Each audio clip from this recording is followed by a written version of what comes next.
Forget New Year, New You. This season is about slowing down, locking the doors, and cozying up at home with the one you really want to do nothing with. Your dog. After the holiday chaos, those quiet nights with a blanket, a podcast, and your pup feel like the reset you actually need. Ollie helps make those moments easier with fresh protein-packed meals made from real human-grade ingredients, so your dog can enjoy some quality comfort food too. Choose from 5 recipes and get a personalized plan for your dog's needs. Meals arrive perfectly proportioned with a scoop and storage container, so serving is fast and mess-free.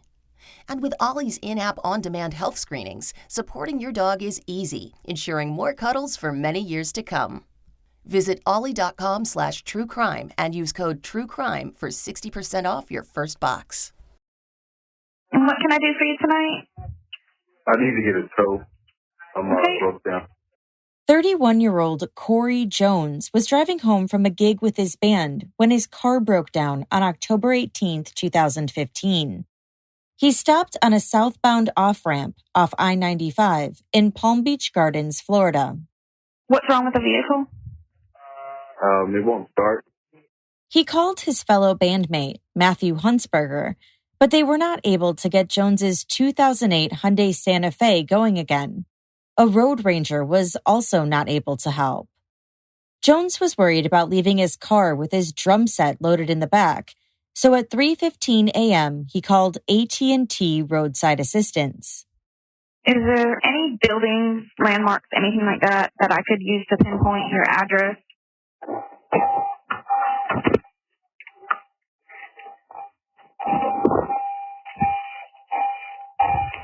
Stop. I'm good. Yeah, I'm good. Yeah. While Jones is on the phone, a white unmarked van drives up the wrong way off the off-ramp and stops in front and perpendicular to Jones's SUV. Jones is heard saying, "Huh?" The roadside assistance dispatcher asks, "You good?" Jones says, "I'm good." "Really?" the person asks. "Yeah, I'm good," Jones answers.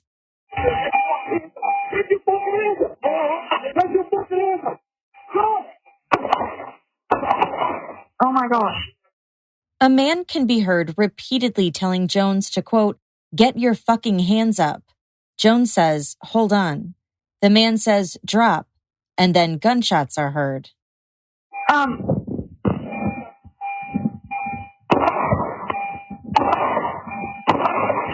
There's gunshots. 10 seconds later, a second volley of gunshots. Stop that fucking gun right now! 911. Hey, this is Gardens Alpha 1. I just got one down. I just shot one person. I'm at that off-ramp right behind Doubletree. Black male. Palm Beach Gardens police officer Newman Raja calls 911 to report he's just shot someone. He's first heard saying, "Drop that fucking gun right now." I am not covered in anything right now. And, give me some units. I got one down. I got one man down. I have 5 residents stand by. Roger, you all right? Yeah, man, I'm good. Drop the gun! On the off-ramp, right? On the off-ramp. Give me some units. I've lost contact with him. I don't know where he is. All right, you got it, buddy. The door chime from Jones's car is continually heard in the background. Raja says he left his police-issued radio in his van, so he had to call 911 on his personal cell phone. What's the guy look like? Black male wearing all black dress, had a silver handgun in his right hand. I came out, I saw him come out with a handgun, I gave him commands, I identified myself, and he turned, pointed the gun at me, started running, I shot him. The 911 dispatcher runs Jones's license plate to make sure it's not stolen. It matches to his vehicle. Not stolen. Raja tells the dispatcher that the man he shot is hit at least 3 to 4 times. He grabs his police radio and begins communicating to officers as they arrive on the scene. I'm not in the parking lot. I'm right on the off-ramp. He ran across into the grass towards 95. Guys, right here. He ran in that direction. I lost visual of him. Corey Jones was shot 3 times. He was pronounced dead on the scene at 3:32 a.m. Raja would tell the investigators he fired in self-defense when Jones pointed a gun at him. But is that what actually happened? This is Jillian, and you are listening to Court Junkie, episode 118. There's never a bad time to save money. But now, more than ever, finding smart ways to put some cash back in your pocket can make a big difference. One way to do that is to save on the things you already pay for, like home insurance. If you own a home, reshopping your home insurance rates with Policygenius could save you a good chunk of change. And the best part is you barely need to lift a finger to do it. Here's how easy it is. You go to policygenius.com and answer a few quick questions about yourself and your property. Then, Policygenius will compare your policy against options from top insurers to make sure you're getting the right home coverage insurance at the best possible price. If Policygenius finds you a better rate than what you're currently paying, they'll do all the work to get you switched. Own a car too?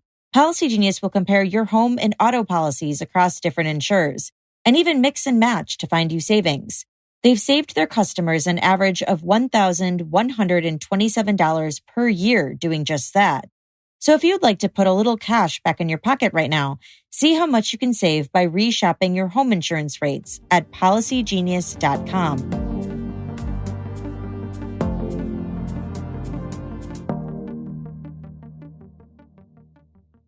What I want you to do is I want you to go into as great as detail as you can. Why you were here, how you came about this. But first, I just have a few preliminary questions. Sure. You currently work for the Palm Beach Gardens Police Department? Yes, sir. I do. How long have you worked for them? Since April of 2015. The police department asked the Palm Beach County Sheriff's Office to conduct the investigation as an outside agency, since it was an officer-involved shooting. Around 7 a.m., investigators asked Newman Raja to do a walkthrough of the scene with them and tell them what happened.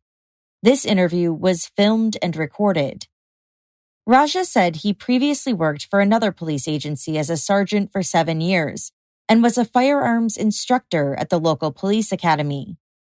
That night, he was working the night shift road patrol in plain clothes, looking for potential vehicle burglaries.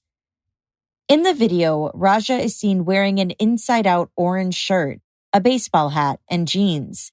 He said he had his badge inside his wallet, and his police tactical vest was inside his van. Raja explained his assignment for the night.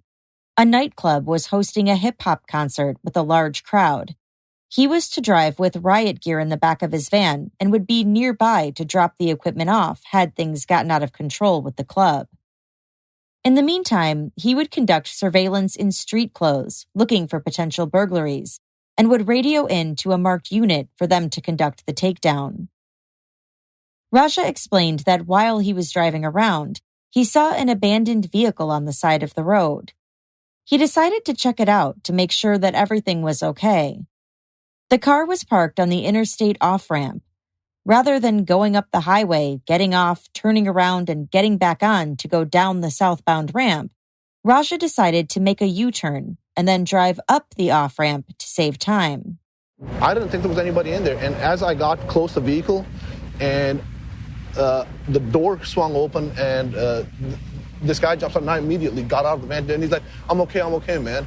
And at which point I said, hey, man, police, can I help you? And the second I said police, he jumped back, and I clearly remember him drawing and pointing a gun at me. I saw that silver muzzle, and he had, I can swear on this, he had a Laser Max laser in the guide rod in the gun, and I saw that red light of that Laser Max flashing at me, and I immediately just shouted, drop the gun, and sorry. Let's do this. Take a deep breath. Raja told the team of investigators that had he thought there was someone inside the vehicle, he would have never pulled in front of it like that. He said he jumped out of his van and walked in front of it without his duty gun or vest. He did have his backup gun on his waistband. And I immediately said, hey, man, police, can I help you? And at which point, that's when he jumped back, and I saw him draw the gun right at me, right after I said the word police, and it was just like, fuck. And it was just, I kind of got like caught with my pants down at that point. And it just immediately, it's like, I apologize. Mm-hmm. It's just like, your family flashed in front of you, your kids flashed in front of you, and you're just like, fuck! And it's just, and just immediately I drew down. I was like, drop the gun! And he didn't. He was right there. And I remember pulling the trigger, I think 2 to 3 times, and he started running. And as he was running, I had my cell phone, and I dialed And I still remember putting my coat in, and just like this, I had the gun, and I'm keeping an eye on this guy. And I put my coat in, dialed 911, and I called dispatch right away because my radio was in the van. And the whole time, I'm like giving him commands. I'm yelling, screaming at him. I'm like, drop the gun, drop the gun, drop the gun. And as he's running, he gets about like right just a little past where the guardrail starts, and he does this number, and I see his whole body spin, and I saw like a flash, a silver flash with like a metallic flash come at me, and in my head, I immediately fucking said, aim, aim, and I was like, aim! Raja said he saw Jones turn and then saw a silver flash. That's when he said he decided to shoot, aiming at center mass. Investigators determined Raja fired 3 gunshots in rapid succession within 2 seconds, immediately after he uttered the word drop. Approximately 10 seconds after that third shot was fired, he then fired 3 additional shots. This second volley was fired more deliberately, 1 shot per second. Investigators recovered a gun, a silver Jimenez Arms .380 caliber firearm, approximately 24 yards from the rear of Jones's vehicle. It was loaded with 6 rounds of live ammunition. The chamber of the pistol was empty, and the safety was in safe mode. No shots had been discharged from it. Jones's body was discovered approximately 64 yards from the rear of his vehicle. Raja had fired 6 rounds total, 3 of which struck Jones. Dr. Gertrude Juste, a medical examiner for Palm Beach County, ruled Jones's death a homicide caused by a gunshot wound to his chest. According to Dr. Juste, one of the shots struck his right upper arm, and the third struck his left arm near the elbow. Another projectile was recovered in a small tree about 15 feet away from Jones's head. As investigators tried to piece together what happened during the interaction between Raja and Jones, they discovered Jones's phone had dropped on the floor of his SUV. The AT&T roadside assistance call was recording. About 6 days after the shooting, the lead investigator listened to the call. He heard both Raja and Jones speaking, but there was something that he didn't hear. It was a phrase that during their walkthrough, Raja claimed he had said to Jones. It wasn't on the call, and Raja hadn't known that they were being recorded. Following the shooting, the police department placed Raja on administrative leave. He had recently transferred to the city of Palm Beach Gardens as a police officer, and he was considered a probationary employee. 1 month after the shooting, the city announced that he was terminated. In its investigation, the sheriff and the state attorney's office considered a number of factors into how Raja conducted himself. He had extensive law enforcement training and was a certified firearms instructor. He was under orders to wear his police tactical vest so he would be easily identified as law enforcement and for safety reasons. His van had no markings or emergency lights. According to Deputy Chief Investigator for the state attorney's office, Mark Anderson, Raja chose to approach Jones in a tactically unsound, unsafe, and grossly negligent manner. He pointed out that at no time during the recording did Raja say he was a police officer. He said there's sufficient evidence and probable cause to conclude that Raja continued to discharge his firearm at Jones, even after he saw Jones throw his silver firearm to the ground. The intent of discharging his firearm at that point, he said, was to kill Corey Jones. On June 1st, 2016, about 8 months after Corey Jones's death, Newman Raja was arrested on manslaughter and attempted first-degree murder charges. He was released from jail on $250,000 bond and ordered to remain on house arrest. He pleaded not guilty and prepared for trial. In January 2018, Raja's team filed a motion to dismiss the charges against him, based on Florida's Stand Your Ground law. I've gone over this before in prior episodes, but the theory behind the law is that a person is immune from prosecution because they have the right to respond with deadly force if attacked at a place where they have a right to be. If successful, the state would have to dismiss the charges. In a multi-day hearing that very much resembled a trial, Raja's defense argued that Corey Jones was the primary aggressor when he pulled a gun on Raja, and that Raja had no duty to retreat, but did have a right to stand his ground and meet it with force. The state, however, said this was not a classic case of self-defense. Prosecutors argued it was a case of a primary aggressor attempting to avoid accountability through the use of the Stand Your Ground law. Quote, "He does not acquire additional legal protections during this proceeding, simply because he claims he was acting under the color of law as a law enforcement officer. His reckless behavior separated his conduct from that of a law enforcement officer."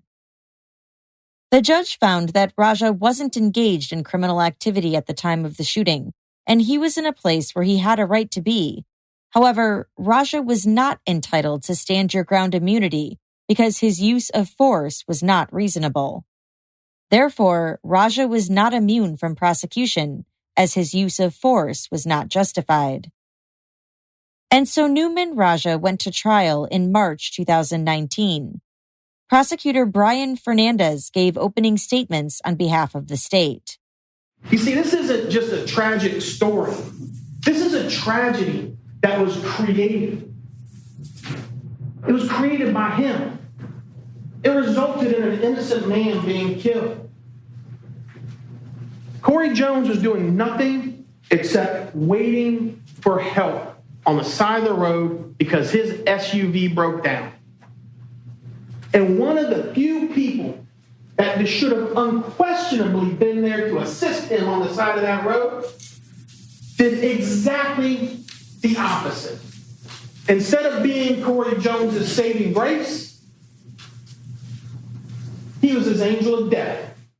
Fernandez said Jones's bad luck that night turned much worse when Raja arrived.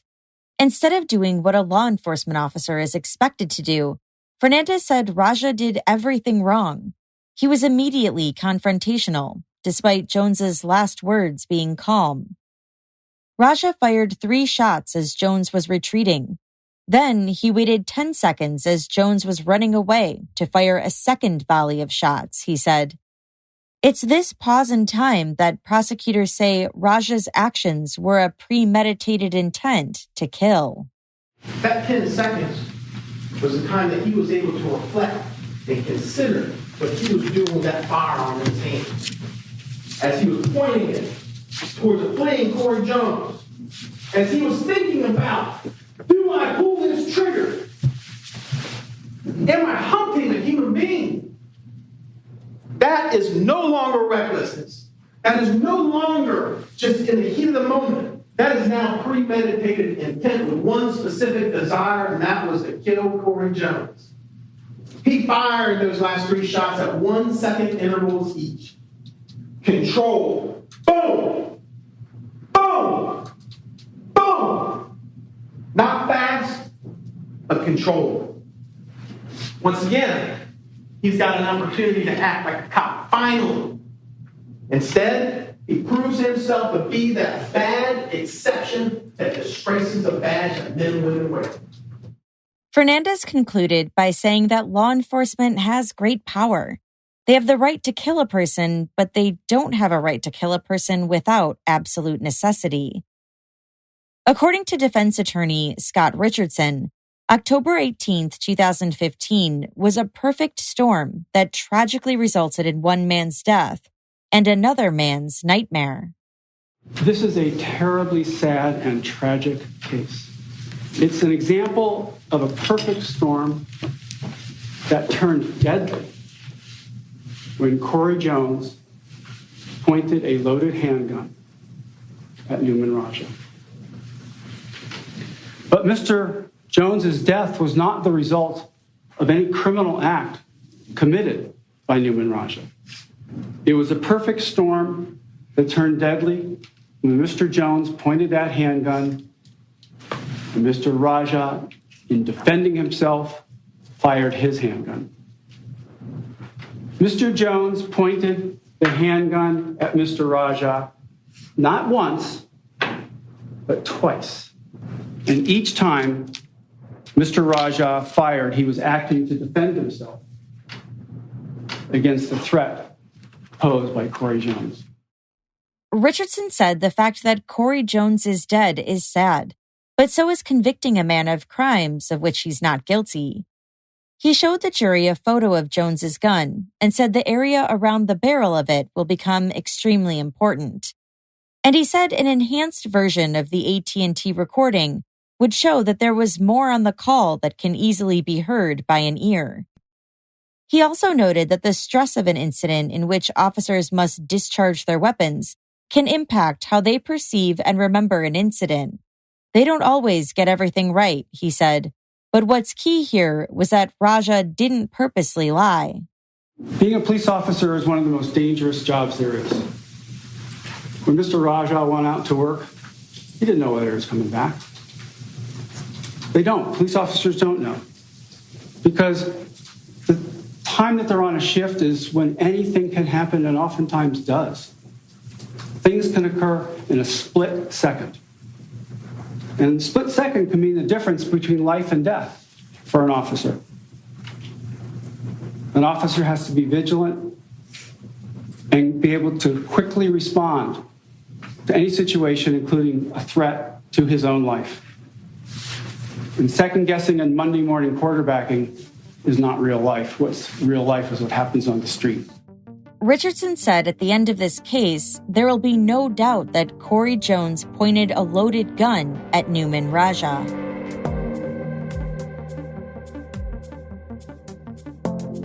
We all want to do the right things to keep our bodies healthy in the long run.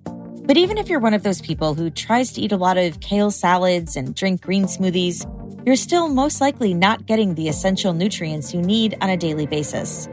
Enter Ritual, the obsessively researched vitamin for women. Now, there are so many reasons why I think Ritual is fantastic. For one, all of Ritual's ingredients are vegan-friendly, sugar-free, non-GMO, gluten-free, and allergen-free. And they are so transparent about their sources, so you can go on their website at any time and check that out. 2, they have a subscription, which makes it really easy and convenient. In fact, it costs just $1 a day to have all of the essential nutrients your body needs delivered to you every month. And 3, their no-nausea capsule design is gentle on an empty stomach. And I cannot tell you how awesome that is. I have a sensitive stomach, and typically if I don't eat right before taking vitamins, I feel sick. There's also a little mint tab in every bottle so you don't have to deal with any gross aftertaste like you do with most omega-3s.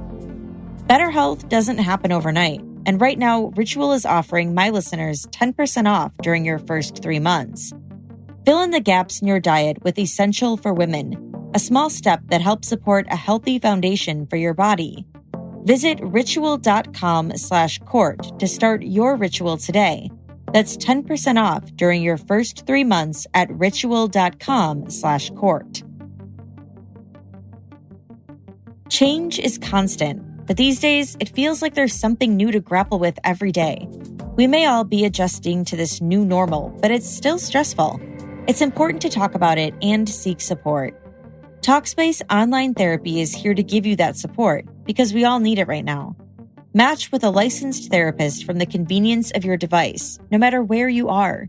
Reach out to your therapist 24/7 from your phone or computer, and you'll hear back 5 days a week.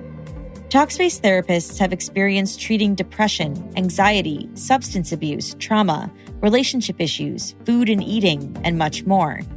And Talkspace is affordable. 1 month on Talkspace costs about the same amount as a single in-person therapy session.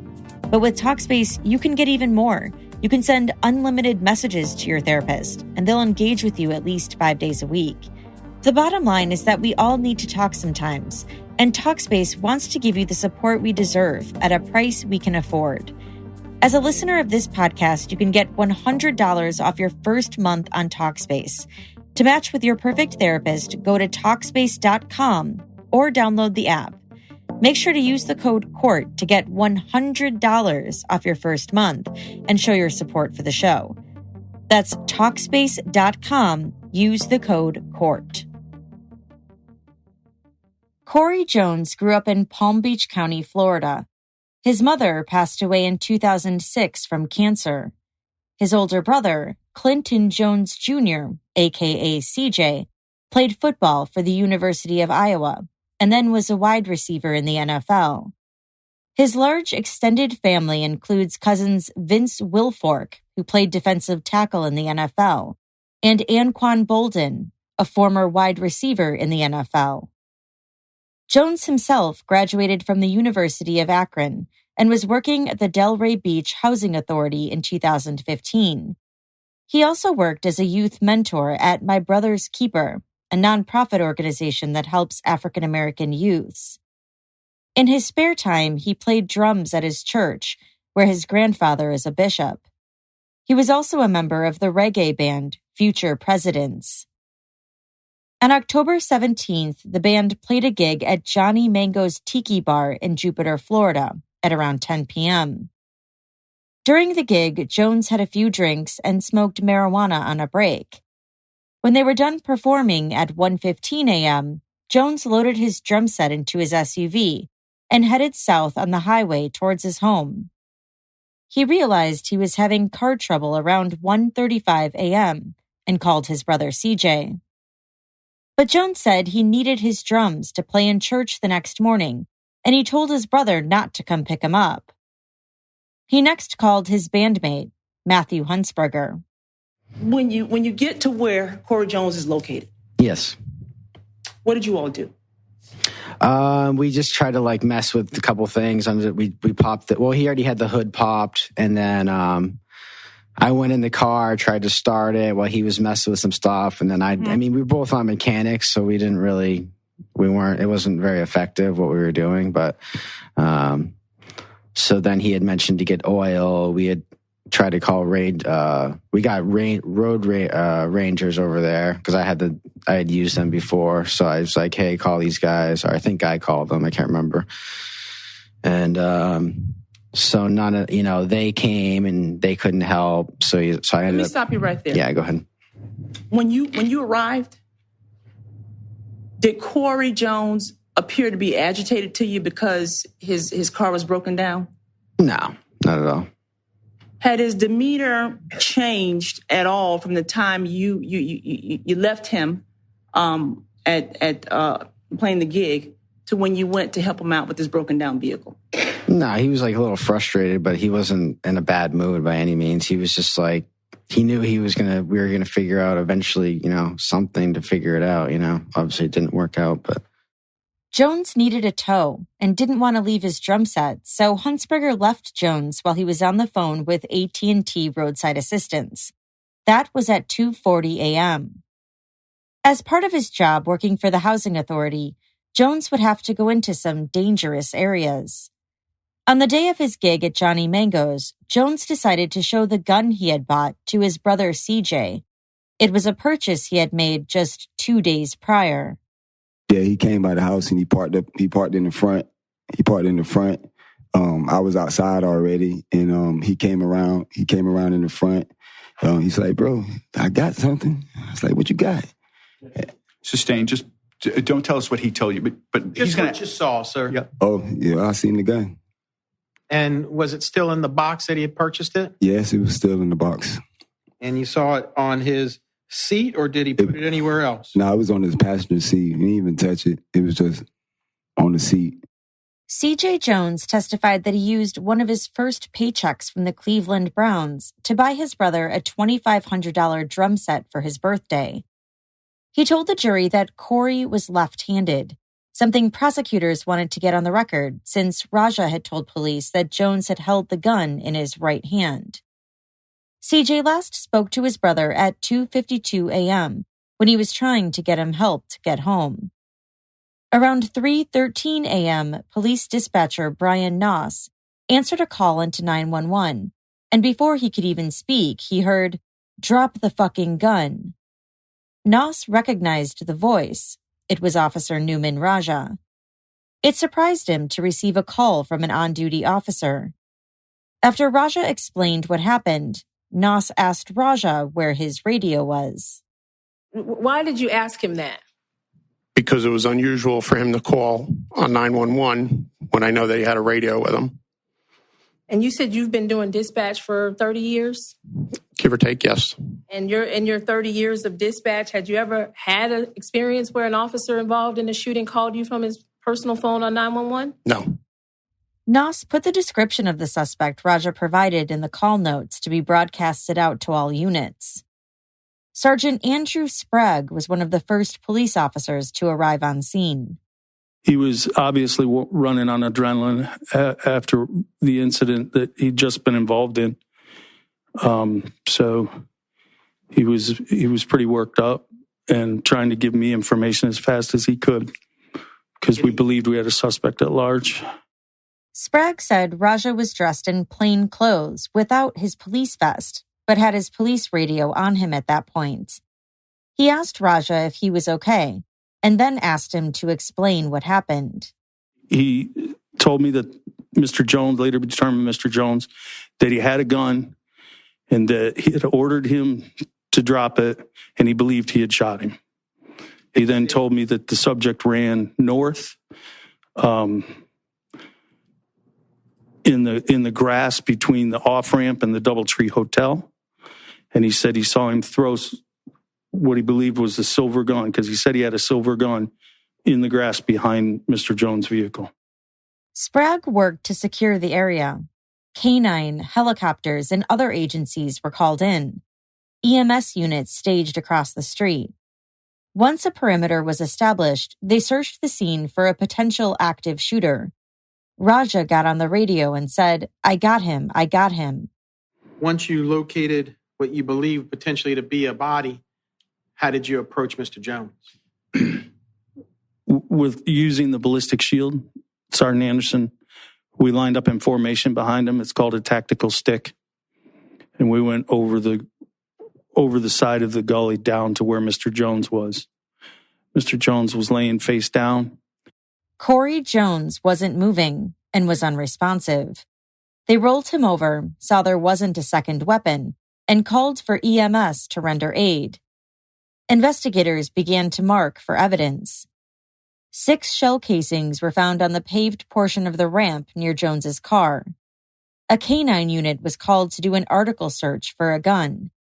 The dog found the gun near a light pole in the grass, about 72 feet or 24 yards behind Jones's vehicle.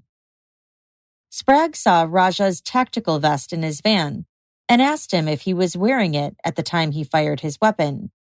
Raja said no. Did you ask him if he was wearing his tactical vest when he approached Corey Jones? I did.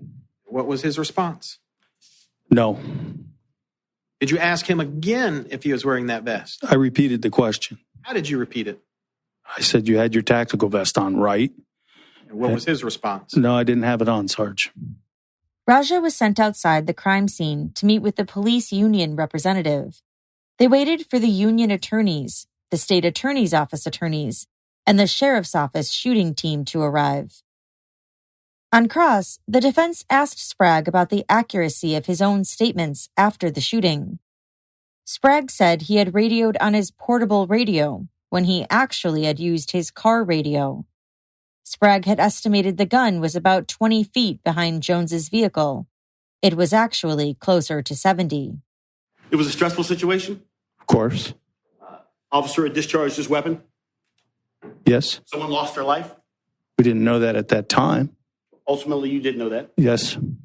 It's high stress for you as the sergeant, isn't it? Of course. And in the course of you being a sergeant and doing what you do, you got some things wrong, didn't you? I don't know. I don't think I got anything wrong. I think I just didn't specify enough for you.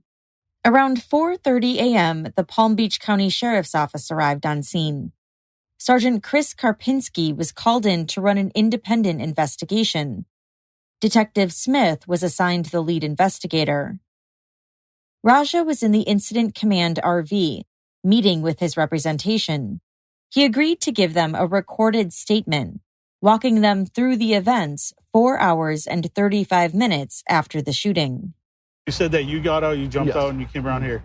When did the gun come into play, and where did it come from? See, he jumped out immediately. He said, "I'm okay, man." He said, I'm okay. And I said, "Hey, man, police, can I help? Can I help you?" And second, I said, I remember... Oh, okay, don't exactly. touch. I'm not touching anything. No. I remember clearly seeing this. The gun was right here. I remember seeing it above the door level, and it was in this area right here pointing at my directly at me. And I remember seeing it was a silver gun. I could clearly see the hole of the muzzle, and I could see that Laser Max laser in the guide rod flickering. It was like flickers, red on and off, on and off. Okay. They asked Raja to place cones where he believed he was standing during the incident. He put the first one in front of his passenger side headlight. Then Raja explained what happened next. And this is where I grabbed my phone and I started running after him with my gun still pointing in his direction, screaming. And I was on 911, I was yelling. I was like, drop the gun, drop the gun, drop the gun. And I was screaming at the top of my lungs. What was he doing at that point? He was running, and right when he got about, I think it was,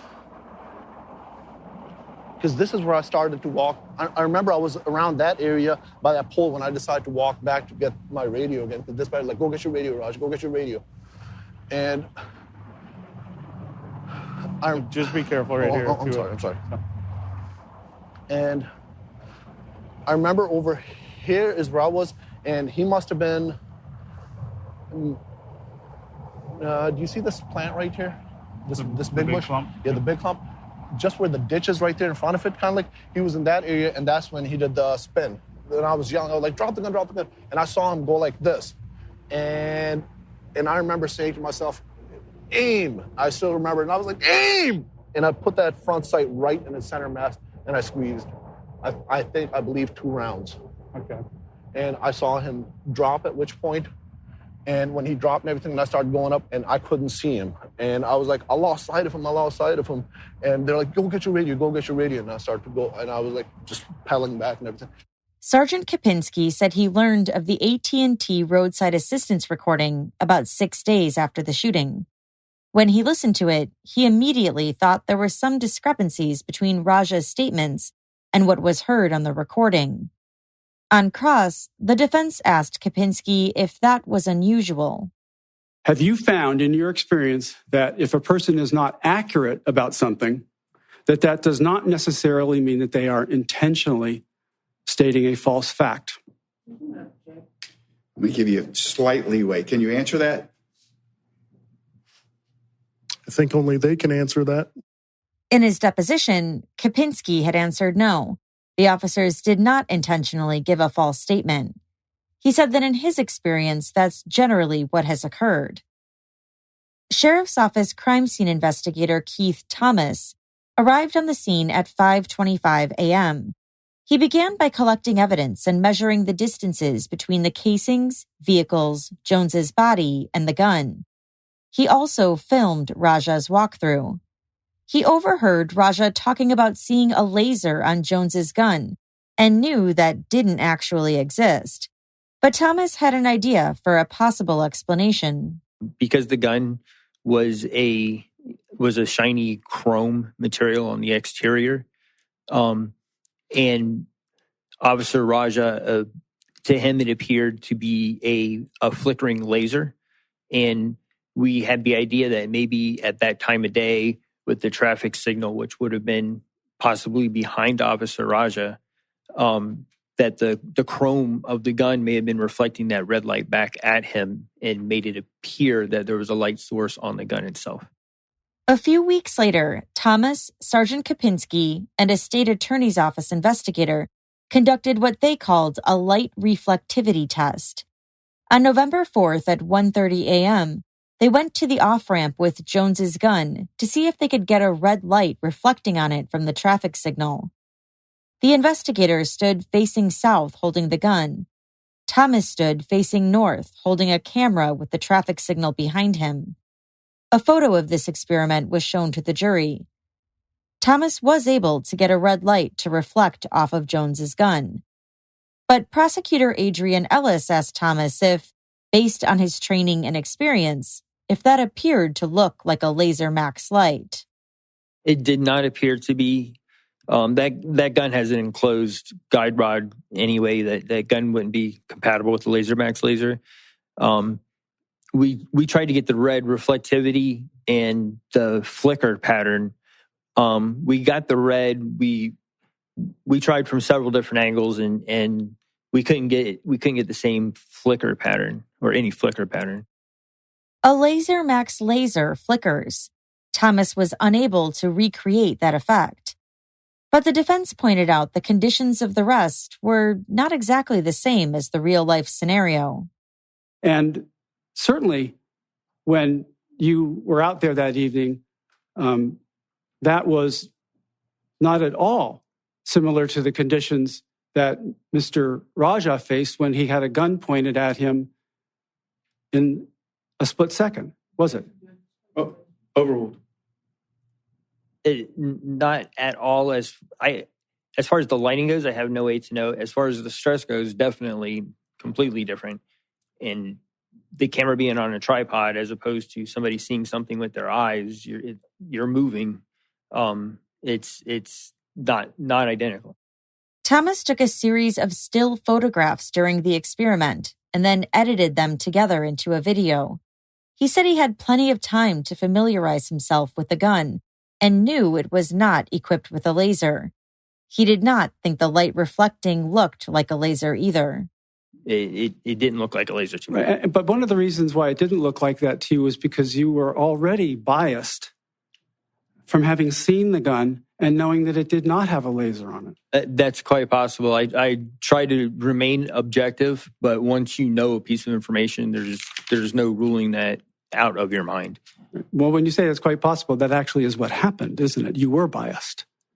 It's possible. I believe in that situation, as far as what I saw reflecting off the gun, as Investigator Wills pointed it toward the camera, would not have appeared to be a laser to me anyway. Dr. Gertrude Juste performed the autopsy on Corey Jones on October 18, 2015. She reported that Jones suffered 3 gunshot wounds, 1 to each of his arms and 1 to his chest. She said the shot in his upper right arm went back to front and slightly down. With the gunshot wound like that, that's back to front, slightly downward, right arm. If a person has a gun in this position, is the trajectory on Corey Jones's arm consistent with him holding a gun like this? No. Or being shot like this? No. Okay. And why would that be inconsistent with him holding his arm like this and then being shot in it? The trajectory would be different. Dr. Juste said that had Jones been standing, pointing a gun at someone and he was shot in the right arm, she would expect it to see an upward trajectory. Instead, she said this was more consistent with someone being shot while they were running away. Dr. Juste said the gunshot to Jones's left arm hit near his elbow and broke his bone. This one had a downward and left trajectory. She said the left arm had to be away from the body. If he was holding something, he would have been unable to continue holding it after he was shot in his arm. She was unable to tell if he was shot first in the right or left arm. Then she described the fatal wound to Jones's chest. She said the bullet entered the right side of his chest below the nipple. It went through his lungs, aorta, pulmonary artery, and lodged in the soft tissue in his left upper arm. The trajectory of this bullet was right to left, upward, and slightly front to back. She said she would expect to see that type of injury if a person was running and turned to look at the person who was shooting. After Jones was shot in his chest, Dr. Juste said he would have had sudden loss in blood pressure. He would have become dizzy and eventually passed out. Is he going to be able to run 123 feet after sustaining a gunshot wound to his heart that's basically been blown apart? No. How far do you, in your expert opinion, do you believe Corey Jones would have been able to travel after his heart has been blown out that way? I'd say a few feet. If he's already in motion, he would definitely, the motion will continue for a few feet. On cross, the defense asked Dr. Juste about why Jones wouldn't have been able to run 120 feet with that type of gunshot wound. Isn't the issue oxygen to the brain? In other words, you could literally have no heart in your body, but you would have a certain number of seconds of oxygen stored in the brain, correct? That's correct. And it's accepted in all of the literature, is it not, that you have approximately 10 to 15 seconds of oxygen to the brain once the heart is completely incapacitated. It is accepted. It's an accepted fact. Okay. So there could be movement for 10 to 15 seconds, but it would not relate to whether the heart was pumping or not. We can assume the heart was not pumping, that the heart was completely disabled, but there'd be 10 to 15 seconds left of oxygen to the brain under those circumstances, correct? There would be. Is that a yes? Correct. And that's what accounts for the various stories in the literature of people running distances up 4 flights of stairs and down 4 flights of stairs when their heart was totally, use the medical term, the non-medical term that was used, blown apart or destroyed. That's what accounts for that ability to run under those circumstances. Yes, the distance is what's at stake. She agreed that the issue is not the damage to the heart in determining a person's last seconds with a fatal gunshot wound, but rather oxygen to the brain. And a gunshot wound to the heart is almost always fatal. So what you're saying, doctor? I'm not finished. I'm not finished. Can I explain it? There's no question being But I was explaining to the jury what I mean. Go ahead. Can I? Yes, ma'am.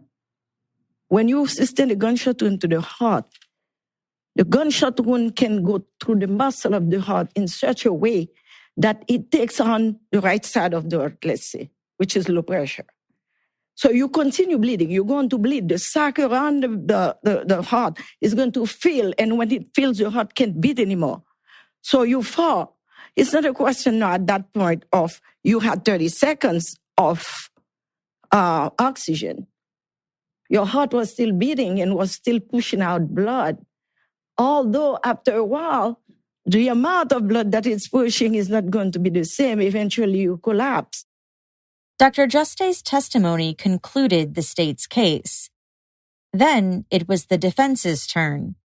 They called audio and video forensic engineer examiner Frank Piazza to the stand. Piazza reviewed the AT&T call to see if there were voices on the call not easily heard to the human ear. The defense asked him to look specifically at the first 11 seconds of the call, right before the word, huh? He said he was able to pick up a human voice, but was unable to decipher the words. He decided it was worthwhile to enhance the recording. Now, let me ask you this about the first enhanced version. Yeah. When you did that first enhanced version, were you able to conclude that it was a human voice? Yes. And how certain are you that it was a human voice? 100% certain. Okay. Due to proximity to the microphone and frequency, Piazza could eliminate Jones and the AT&T operator as the source of that voice heard before the word huh. By that process of elimination, he said the voice had to be Raja's. He enhanced the recording again. That's the voice that you've identified as being Mr. Raja's voice. Yes. Piazza said the voice he identified as Raja's happened 6.3 seconds before Jones said, huh? I mean, maybe I have bad hearing, but you can't really hear what is said in the Raja voice. The first voice, no. Okay. Were you able to determine how many syllables it was? It was very difficult, but I'm comfortable saying there are minimum of 4 syllables, or 4. Like the phrasing has 4 syllables, or the movement is 4. Piazza was unable to review crime scene information, but knew from the voice that Raja was standing considerably further away from the microphone than Jones. On cross, the state questioned Piazza about how certain he was that the sound he heard was a human voice. Piazza had previously testified during the Stand Your Ground hearing that he was only 50% certain the voice was human. But on the stand now, he said he's 100% sure. He said he has since changed his testimony because the defense provided the information that no one else was at the scene, aside from Raja and Jones. Piazza said the voice sounds like a phrase to him. Even if we're going to go with your 4 syllables today and ignore what you said previously, absolutely could not be, count the syllables, could not be, hey man, police, can I help you? Correct? If in fact that's what's said, and I'm saying 4 syllables, and we were able to really know for certain there weren't more syllables in that phrase than what you just said in your phrase, it cannot be said in 4 syllables. You said 8 syllables. I said, hey man, police, can I help you? More than 4 syllables, correct? Yes, more than 4 syllables. Absolutely not what was said 6.3 seconds before Corey Jones said, correct? That's what the microphone picked up, the 4 syllables. I can only go with what's there, and I think the jury's ears will guide them through this process as well. Like they guided jurors through the process, sir? Is that correct? Please explain what you mean. How did the jury guide my ears? Saying your ears are the guide to what you're testifying to today, correct? To response to 4 syllables, yes. The defense called police psychologist Philip Trompter to provide a possible explanation for the inconsistencies in Raja's statements during the walkthrough.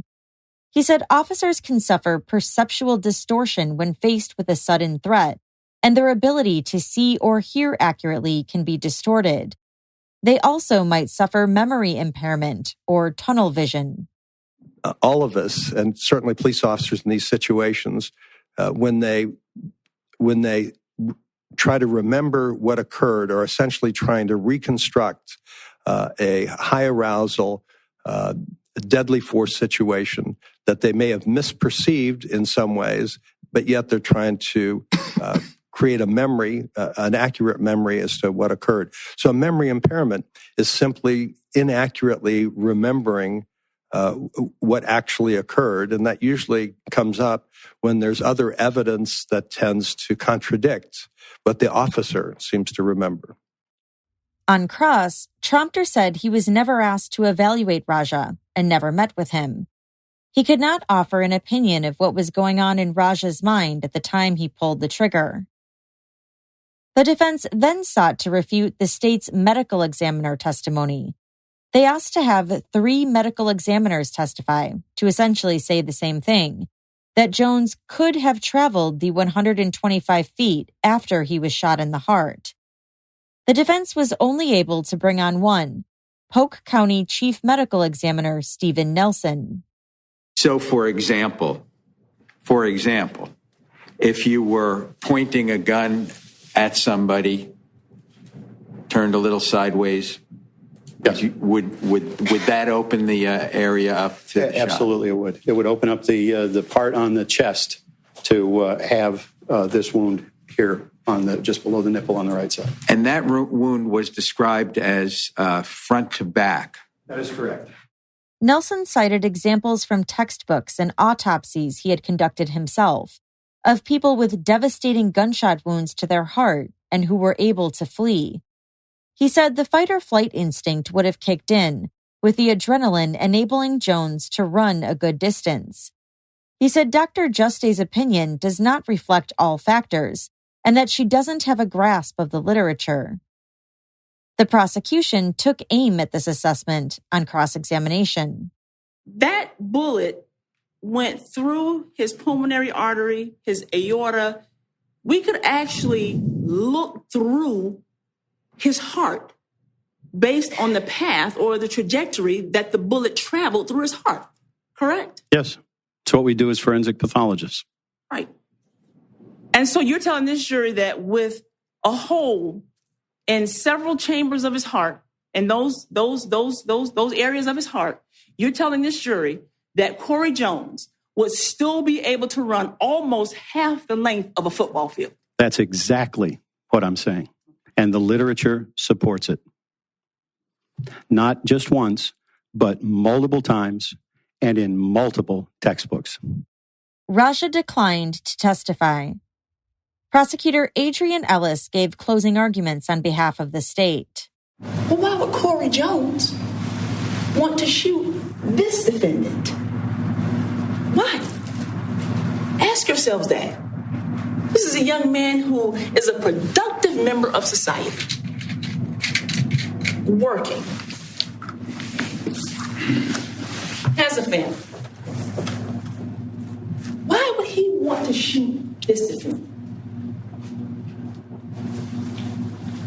That's what you haven't heard. And you know what? You're not going to hear it. Because Corey Jones had no intent to shoot that defendant that night. It's not the truth. Corey Jones did not just jump out of the car and point a gun at him, Ellis said. She called Raja the aggressor. She said that Raja knew what he was doing was not justifiable, so he started staging it. She said that just because he was a police officer at the time, he doesn't get a pass for what he did. Is there an imminent threat of death or great bodily harm to him when he fires those last 3 shots?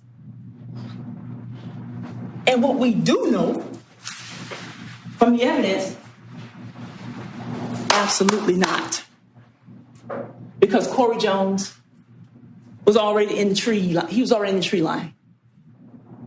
He was already in the tree line. And the reason that you know and you can trust your gut beyond a reasonable doubt, because the last 3 shots are so deliberate and so methodical and so controlled. Like I said earlier, it's as though he's just at the range practicing, or he's hunting. You know, he's lining up his sight. Boom, boom, boom. Ellis asked the jury to also find Raja guilty of attempted first-degree murder. Defense attorney Richard Lubin said that this case is a terrible tragedy. He said it was a tragedy that began with Corey Jones pointing a gun at Officer Raja. About emotions, it's about evidence. And it's not about race either. And I have to say it right up front. The first subject matter in the prosecutor's voir dire was about racial killings. 65 seconds into Mr. Fernandez's opening statement, he talked about how a man was killed that night, undeniably a black man. That's not what this case is about. There was a human being killed that night, and the question is, was it a crime or was it a horrible accident and a horrible tragedy? Lubin said while Jones's death was a tragedy, no crime was committed. He said Jones jumped out of the car and Raja immediately knew something was wrong. Raja had no time to put on his police vest when he got out of the van, according to Lubin. Lubin said he's absolutely positive Raja said something to Jones that was not picked up on the recording, because Jones is heard saying, "Huh?" What else would an officer say when approaching someone other than, "Police, you good?" he asked. The official transcript has it listed as unintelligible voice before Jones says, "Huh." Lubin said Raja could see something was in Jones's hands while he was standing behind the car door.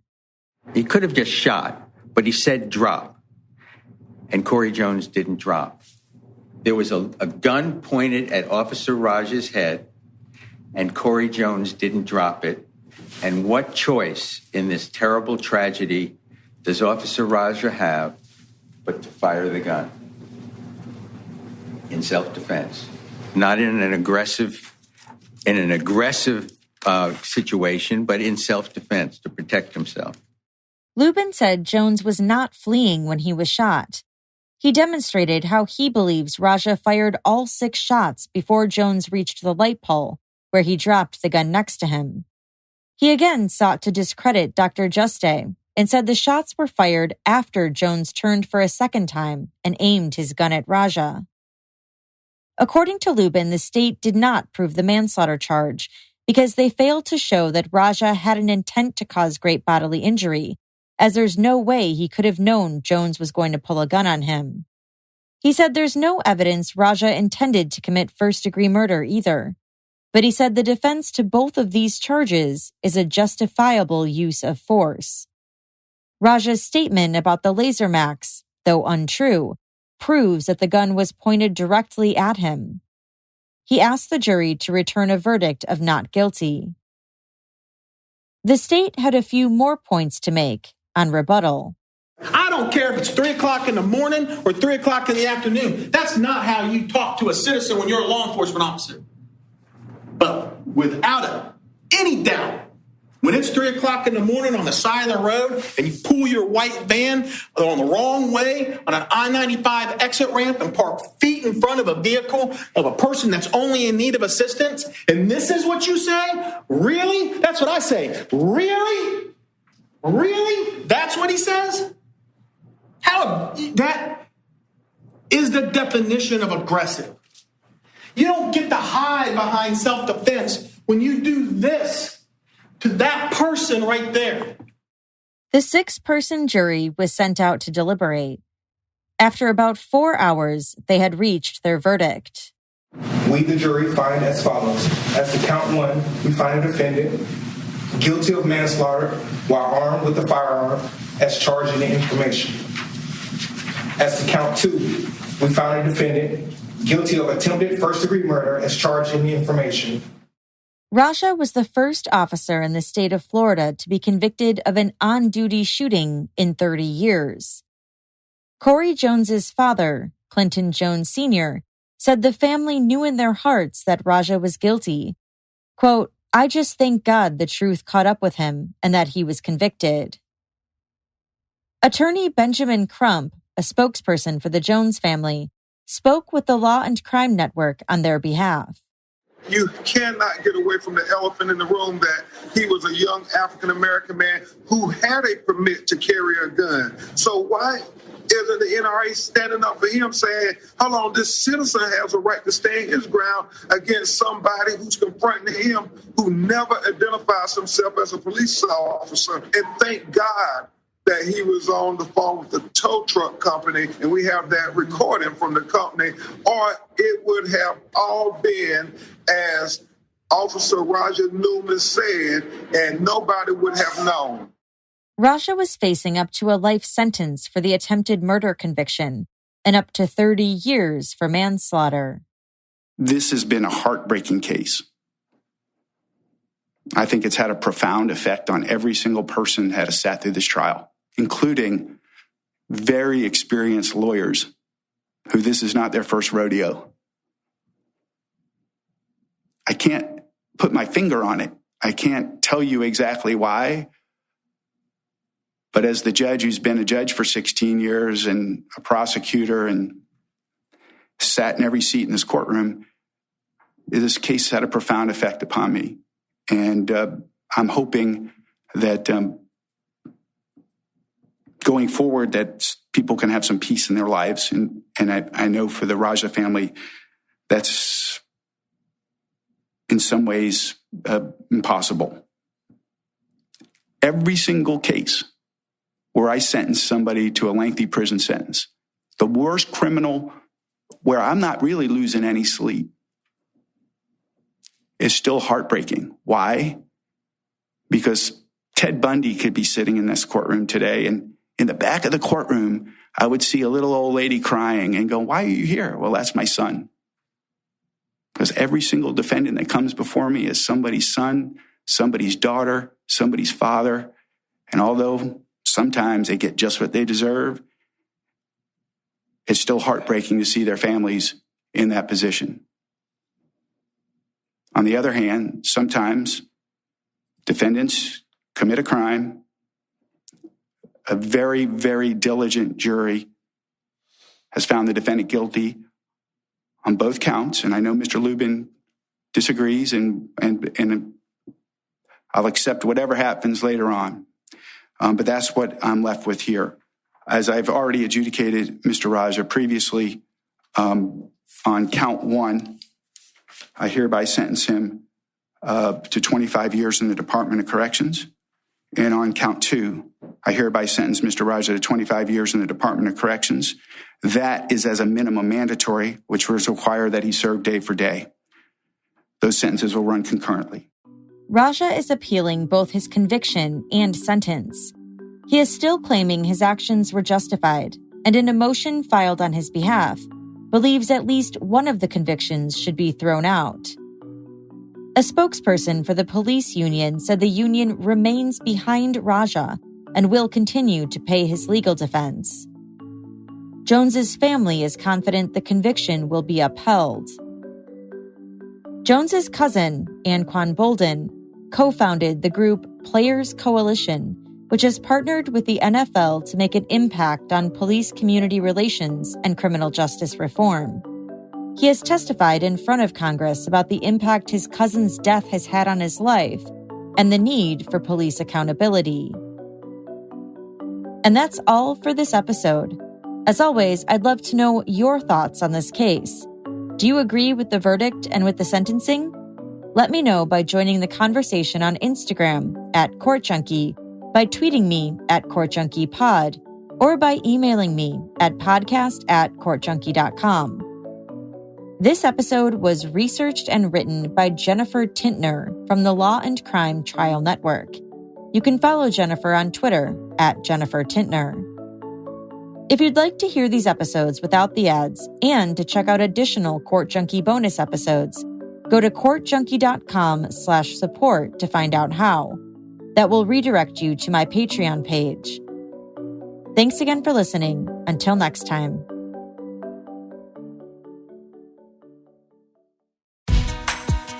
Welcome to the Related Podcast. My name is Carly Bible. And my name is Amanda Bible, and we are two sisters that are obsessed with inner and outer beauty and everything in between.